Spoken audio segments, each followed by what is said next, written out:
Attendance is open, guys.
Yeah, my WebEx is doing the regular things again.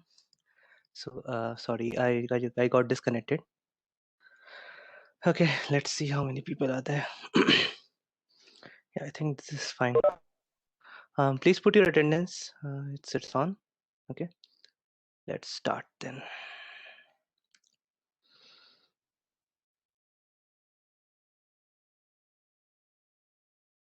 Okay, I think probably someone else got the presenter.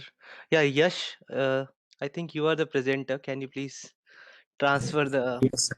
Sir, how do I transfer it? uh, on the on the right hand side there are three. If you go and hover the mouse button over your name, there will be three dots.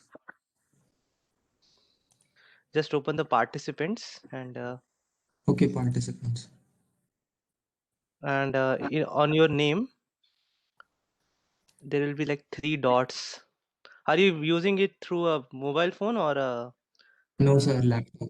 yeah, on Uh, laptop it's nice. So um, sir, I just see a raise hand option. Sir, can I leave the meeting and join again? Then will it make you yeah, the sure, host sure, again? sure. You can leave. Well, let us Sir, see. no. Actually, someone else might get it right. I mean, I'm not sure. Abhishek, yeah, it happened. So Abhishek has become the uh, okay. Let me see what I can do. Sir, I guess you are the presenter now. Yeah, I got it. I got it. Yeah, thank you. I'm not sure what exactly is the issue with WebEx. Everything else works on my laptop. Just WebEx stops responding. Anyhow,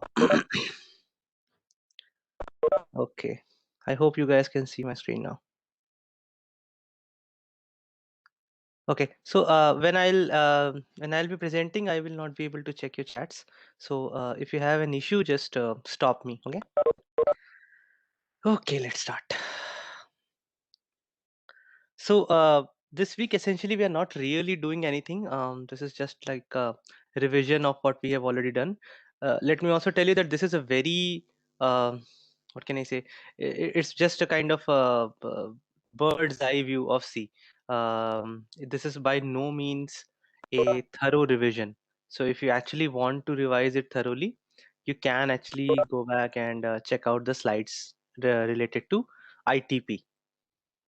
So what we already know, we know that there were some data types, int, long, float, double, char. Um, Out of that, basically float and double were data types that were used for storing real numbers. The rest were for integers, and char was a special type of integer where you can also use a character, okay, a single character to imitate the ASCII code, the ASCII value of that particular character. So if you write, let us say, capital A, it actually meant 65. If you wrote small a, it actually meant 97. So basically, they are like a constant for these integer values. So char can also be used to store characters. Now, in addition, these integer variables can also be declared as unsigned. When you declare them as unsigned, it means that it's just that the total amount of the maximum number of numbers that you can represent are going to be the same. It is just that you shift the range towards the positive part of the number line. So let us say if earlier you were able to store minus x to plus x minus 1, you will basically be able to do something like 0 to 2x minus 1, something like this. So essentially the total number of total number of bit patterns remain the same. It's just that you can use the same bit patterns to represent positive numbers only. So that is only applicable to the integer variables. Different amount of space will be allocated to these variables based on the kind of platform you're working on. So if you're working on, let us say, a 64-bit Linux machine, most probably integer will be 4 bytes, int will be 4 byte, long will be 8 byte, float will be 4 byte, and double will be 8 byte. So but this is there is no guarantee that on your platform the amount of space that these variables are taking is exactly what you were expecting to. So it is always good to use things like size of whenever you want to be very sure that this is, the computations that you're doing, if it is dependent on the actual size of the variable, then you should use things like size of. The common operators that we used, the most common operator was basically equal to, right? Where you had a variable on the left and some expression on the right. This expression could either be a constant, it could be another variable, or it could be a mixture of both, right? And other than that, you had these relational operators, where double equal to meant if a is equal to b kind of thing, and not equal to means if a is not equal to b. And similarly you have these less than, greater than, less than equal to, and greater than equal to. All these relation operators will give you 1 on comparison being successful and 0 otherwise. Then there are arithmetic operators, the common ones that we know, for division, multiplication, addition, and subtraction. There's another one for calculating the remainder, that is percent. And the parenthesis can actually be used to enforce any random precedence when you want to calculate a specific expression before calculating others. There are other operators too, but as I said, right, I mean, we are not really going into the details of these operators. But the idea is that all these operators that you have studied in C, um, as far as I know, I remember all of them are applicable to C++ as well. I really don't know if there is any specific exception that is only in C and not in C++, because C is basically a kind of subset of C++. So whatever code uh, you guys have been writing in a .c file, if you simply change the name to .cpp, um, in most cases it should work straight away. Okay, I mean, there should not be a problem, because all C++ compilers are usually compatible with C code. So whatever C code you have written till now, if you simply rename the file to cpp and instead of using gcc you start using g++, it should work. In the most common types of statements that you probably would have written in your programs are the conditional statements and the iterative statements. The conditional statements are essentially any statement which can help you change the course of the evaluation, right? So basically, there is some piece of logic that you want to be executed only under a specific condition. So then the typical way to do that is you put the condition within if. Again, the condition will only, the final expression should return a 0 or a 1, right? That is the idea. And then whatever statements you want to execute whenever this condition is true, you put it inside a inside paired parenthesis. So this is, we also know that this kind of paired parentheses are essentially a kind of code block. So you create a code block, and this code block is executed only when this condition is true. Similarly, you can also add an else. The else part gets executed when condition is not true, right? So in this case, you are sure that either this or this set of statements are going to be executed. This is the advantage of else part. You can of course chain up these elses with another if, so it becomes like if else if. So essentially, in that case, you can have a scenario where you write multiple conditions, and if any one of them is true, you would like some statements to be executed. So in that case, you actually use an if else if. Now, in such a scenario where you have different types of logic that has to be executed for different cases, and these conditions are actually conditioned upon a particular integer type variable, in that case you have another option at your hand, and that is the switch case. So in this case, what you do is you basically put the variable inside switch, and then you write these cases, these statements. You don't need any braces here.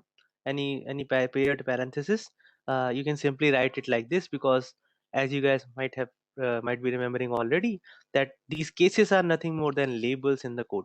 So whenever one of these label is activated as in, there is a match between the value of the label of the case with the current value of the switched variable. In that case, everything that is written from that point onwards, it gets executed, unless you have a break statement. The break statement will be able to take you out of the nearest switch case or the loop that is there. But otherwise, wherever the particular case matches, all the statements below that particular case are executed. So one of the things that you have to remember is that all these syntax, the reason I'm covering these in a short lecture, is because all these are applicable exactly as it is in C++ as well. So if you want to write a condition in C++, that is the way to do it. If you want to write a switch case in C++, this is exactly the way to do it. There is no change in the syntax. Okay, whatever you have written till now in C, it works exactly as it is. Okay, all those issues with break, right? Where should we put the break, where should we not put the break, all those things are also applicable with C++. Now, probably the most common and most important piece of code that you guys probably learned to write is the part where you learned how to write loops, right? So essentially, there are three types of loops that you have. We also call them as iterative statements. Iterative statements are used to execute some logic repeatedly in a controlled fashion. And there are three loops. Basically, the do while loop is known as an exit control loop.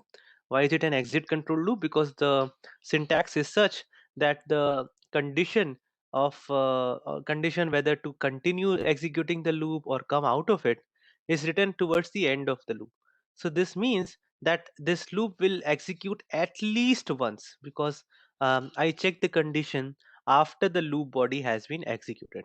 So this is the only difference between do while and the other loops, that do while will be executed at least once, but beyond that it doesn't matter. Beyond that, it doesn't matter whether you are using do while or for. While and for are both entry control loops. The what it really means is that the condition is checked prior to executing the loop body. Before every iteration, you have to check the condition. And sorry, actually I should have put while condition here. That I'll do. So so basically what happens is, if this particular condition is true, then the loop body will be executed, otherwise it will not be executed. In the for loop, we have basically three slots. This is more of a what can I say? It's more of a convenience for us, because usually whenever we write a loop, the loop condition is based on certain variables. The value of those variables keep on changing, and we simply check that as long as this variable does not have this value, please continue to execute the loop. So and a very uh, common way to do this is that you basically start with an initial value of that variable, you put the condition in terms of that variable, and then you update that variable at the end of each iteration, right? So for loop just gives you a very concise way to do all these three things in one place itself. Other than that, it is exactly the same as the other loops. There is just one more difference, that with for loop you can leave all these three parts as vacant. You'll still need to put the semicolons, but they can be like null statements. And it means that uh, if you actually write something like for and then semicolon and semicolon, the condition part is uh, assumed to be one, right? So by default it is assumed to be one. Similar to the switch case, the break statement can also take the control out of the innermost loop. So if you are having a nested loop where basically there is one loop inside another loop, the break statement will only take you out of the innermost loop and not from the outer loops. This is something that you have to understand, that whenever there is nesting, whether it is switch case, whether it is loops, whether it is a combination of switch case and loops, break statement is only applicable to the immediate switch or for loop, the immediate parent, I would say. So it doesn't actually apply to anything outside that. Um, as I said that many languages do not actually give you the access to pointers directly because it's more of a two-edged sword. But C as well as C++ allow you to manipulate pointers directly. So what exactly are pointers? Pointers are a special type of integer variable which store memory addresses instead of actual values. Okay, and in general, the type of the pointer is equal to the type of the uh, is equivalent to the type of the variable whose address you want to store. So if I create a variable like this double asterisk ptr, it means that I plan to store the address of some double variable in this ptr. Now, the ampersand operator provides the address of a particular variable. So, for example, if I do something like ptr is equal to ampersand d, where d is a double variable, the address of d gets stored inside ptr. Similarly, the asterisk operator is kind of the inverse of ampersand. It actually returns you the value stored at a particular address. So if I do something like d2 equal to asterisk ptr, where d2 is another double variable, d2 will basically get the value which is stored at the address pointed to by ptr.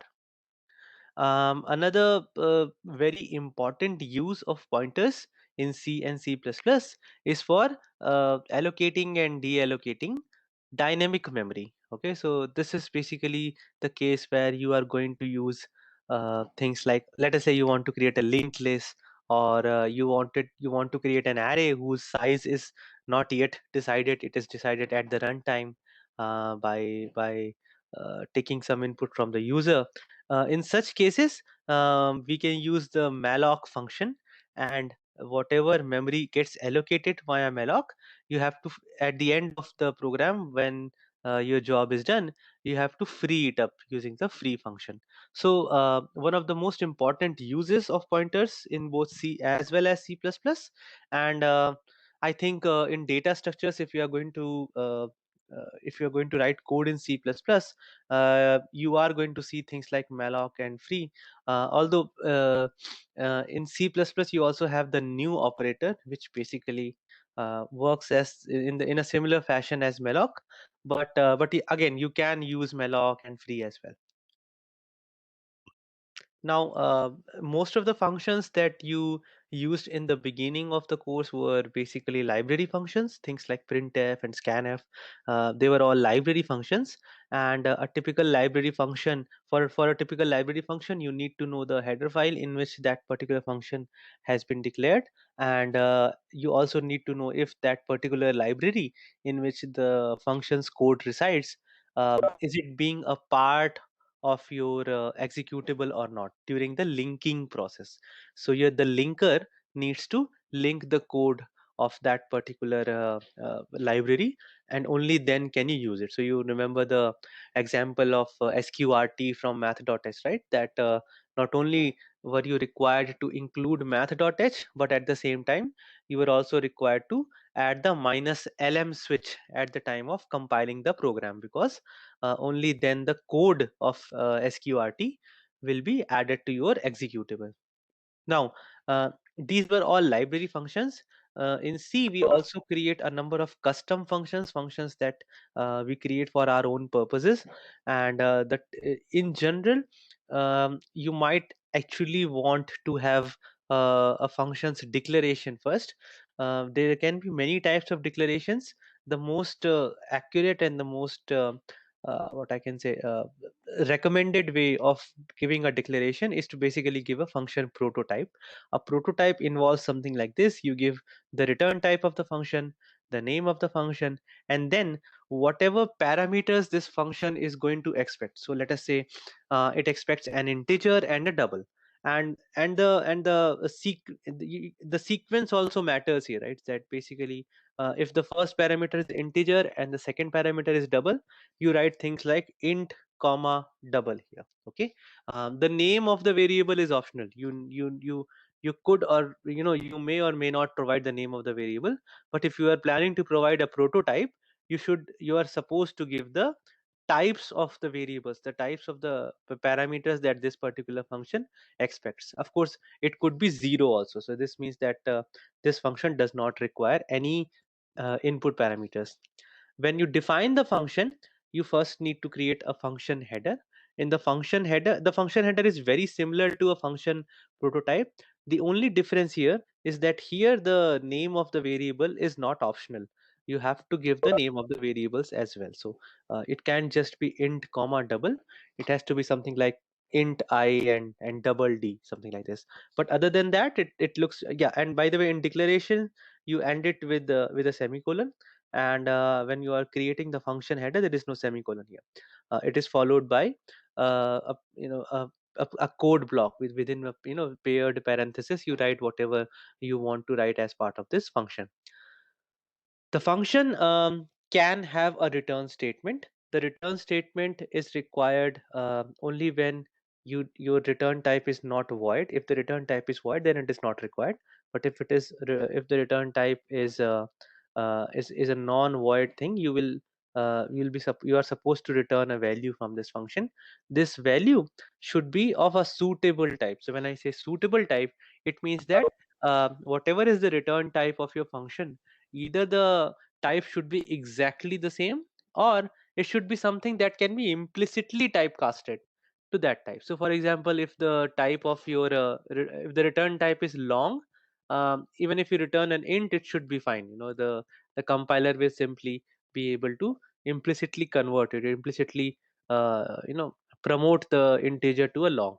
But if you try to return a float or a double, there will be a problem. Again, the exact problem depends on compiler to compiler. Some compilers might actually try to do something with it. It might, they might have some kind of an error recovery mechanism with the help of which they'll be able to do something, but still you will probably receive a warning. Some other compilers will simply refuse to go ahead. Okay, they might actually give you a syntax error and your code will not compile. So the best practice here is that try to match the return type to the uh, type of the return value. That is it, the declared return type to the type of the value you are returning. Now, by default, all the values in C are passed by value. In fact, actually all the values are passed by value only. What we do is we use this trick where instead of passing the value itself, we pass the address of a particular variable. In that case, we basically manipulate certain pointers, and this is a way to implement pass by reference in C. When you will study C++, you will know that there is another way. There's an actual concept of creating a reference in C++, but in C there is no such concept. All the values are basically passed by value, and it's one way to uh, achieve pass by reference is by using pointers. So you basically send the address of that particular variable to the called function, and in the called function you catch it using a pointer. So this way you can use pass by reference in C. Now, if in certain cases you might actually want to have a collection of variables that you can use with the help of, let us say, a same variable name or so. So there are two options that you get. You get the option of creating a collection of the variables of the same type. In that case, this collection is known as an array. The typical way to create an array is that you basically put the data type, then the name of the array, and then in these squared braces within this you put the capacity of the array. So capacity means the maximum number of uh, variables that you want. So if you remember, there were two terms that we used, capacity and size. We defined it in such a way that size was something that was being currently used. okay, and capacity was something that was the maximum value of the size. So here basically we are just saying that the maximum this particular array can take is this. And an array, once it has been created, it cannot be modified. The size of the array cannot be modified. When I say size, I actually mean capacity. So for the compiler, its size is going to be exactly the same. You can have another variable called size to show that it's shrinking or expanding, but the amount of memory that has been allocated for that array, that cannot change once it is created. It remains fixed. In addition, a character array can also be treated as a string. Now in C++, you have a specific data type for it, string. It is not a basic data type. There is you have to we'll see what exactly string is later on. But in C++, it's common to use the string data type. But in C, we don't really have anything standard related to string. So the way to create a string is creating a character array, and then at the end of the actual word or phrase or whatever it is, we put a /0. Okay, this /0 is a special character called the null character, and this is used as a string terminating character. So all those functions that are there in C for copying a string, for finding a string's length, they are heavily dependent on this particular character. But as I said that this is just another this speciality is only for character arrays and not the other arrays. If you want to create variables of different types, then the option you have are structures. Okay, so whenever you want to create a collection of different types of variables, we call that variable a structure variable. And similar to an array, the actual constituents of a structure variable, they remain the same. You cannot modify, you cannot add another variable or remove a variable from a structure variable. Its structure remains same. The number of variables and their types, it remains the same. And this format, what variables are going to be there, what are going to be their names, what are going to be their types, you have to provide these prior to creating these structure variables in the form of a simple template. And in this template, you define the different variables that are going to be part of any structure variable. We call these variables within the structure the member variables. So to define a particular template, this is the way you write the struct keyword and then the name of the structure. Then within this, you basically declare the member variables. And member variables they are declared in the similar in the fashion that you declare any other variable. So within this, you basically write things like int I, float f, double d, so on and so forth. And then at the end, you put a semicolon. Now, when you want to create a structure variable of this particular structure template, you simply do struct the name of the structure and then the structure variable's name. Now, you remember that if you want, you can actually use the type def keyword, in which case you can define something like type def struct and structure name as something else, right? And in that case, you will not be required to give these two terms while creating new variables. You can simply create a new variable with the help of that newly defined term. Okay, so this was a very basic revision for C. Now you are supposed to actually revise everything over the next 3-4 days or so. From next week onwards, from Monday onwards, we will start with the actual course content. I thought it is better to actually start it from the next week because we just had one more lecture in this week. We had already lost one lecture on Monday, so I thought there's no point starting something new, and which I cannot finish in this particular week. So from the next week onwards, we will actually start formally with the course. And if you have any issues associated with C, because whatever I covered in this lecture, as well as many other things, they are exactly the same for C++. So I'm not going to cover those things. I'm just assuming that you know everything like that. So we'll start straight away from creating a class, and how exactly is a class different from a structure. We will have a look at certain minor differences, or subtle differences between C and C++, but that we will have a look at throughout the course. But the idea is, because you have already studied C, I am going to assume a lot of things. So if you are not if you have any issues with C, please revise it in this weekend. You're free to contact me over email if there is any pending doubts that you had from ITP. You are certainly welcome to drop an email to me, and I'll be happy to answer this. But from next week onwards, we are going to start with the actual course. Okay, any questions?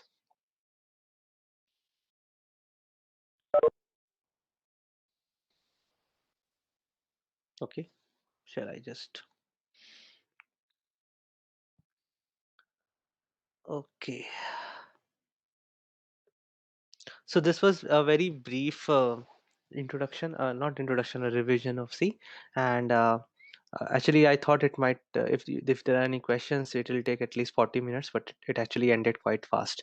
So this week there are no labs, and as you guys already know that the labs in this course are basically going to be practice labs. They are not going to be actual labs. There will be 4 lab exams, so you have to prepare yourself for these exams. In the lab exam, you will get whatever was taught till the previous week. Okay, so let us say if you are talking about the lab exam on, I think, 14th of April. So whatever was taught till the week just before 14th April week. So please keep this in mind, that there's no point asking me what is the syllabus. Basically everything that you have studied up to that point, minus the stuff that you are studying in that particular week, will be the part of your lab exams. And we will have 4 of these lab exams. This time we have more TAs, which is good.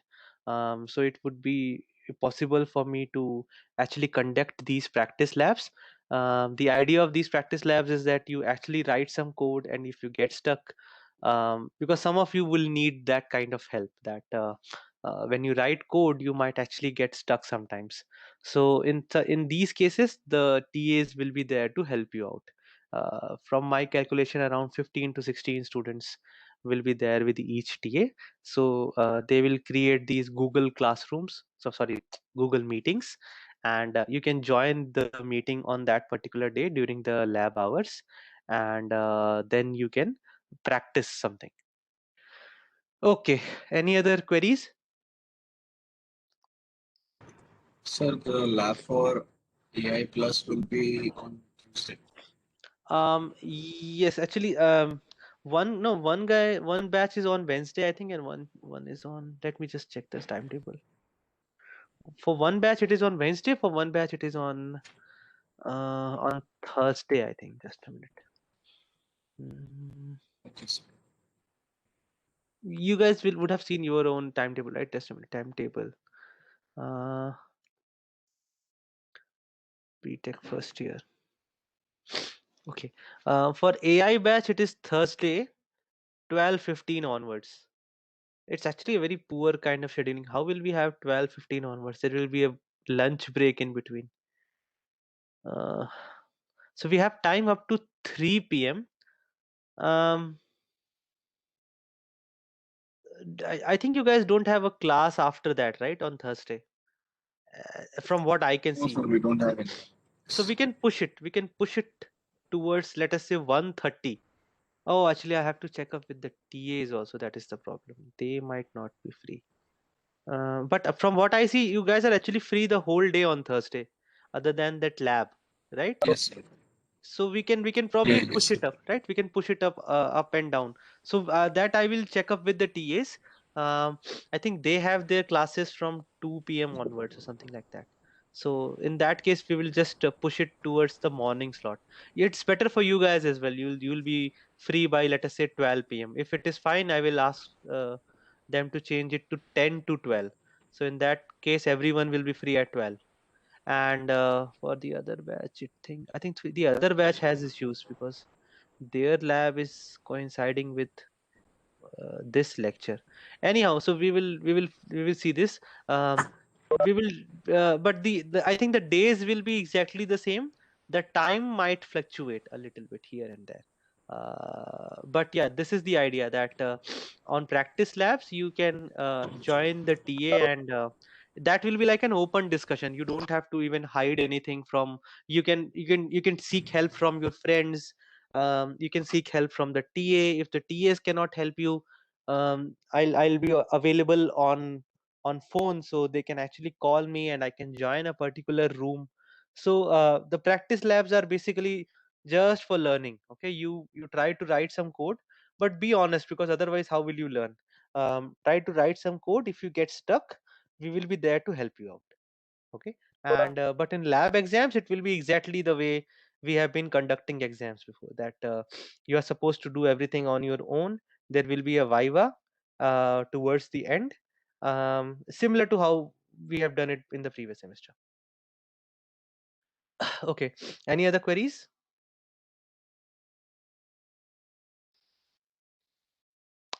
Otherwise we can actually break.